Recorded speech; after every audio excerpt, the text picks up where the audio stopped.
আজকে আমরা বানাবো ড্রাগন ফলের পুডিং। এর জন্য আমার আম্মু প্রথমে ড্রাগন ফলগুলোকে ভালোভাবে কেটে নিচ্ছেন। ড্রাগন ফলগুলো কিন্তু আমাদের গাছের। তারপর আমার আম্মু ভালোভাবে ড্রাগন ফলগুলোকে কেটে একটি ব্লেন্ডার জারের ভিতরে নিয়ে নিচ্ছে। ভালোভাবে ব্লেন্ড করে নিলাম। দেন জুস হওয়ার পর আমরা একটি পাত্রের ভিতরে ঢেলে নিলাম। তারপর একটি আকার আকার পাউডার আর চিনি দিয়ে ভালোভাবে মিশিয়ে নিলাম। মিশানো শেষ হয়ে গেলে চুলার উপরে দিয়ে দিলাম।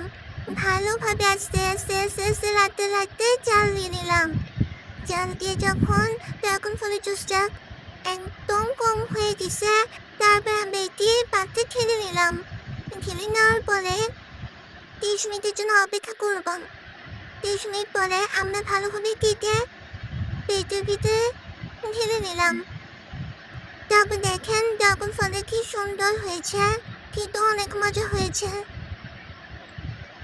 ইয়ামি ইয়ামি ড্রাগন ফলের পুডিং আপনারও বাসায় ট্রাই করে দেখতে পারেন।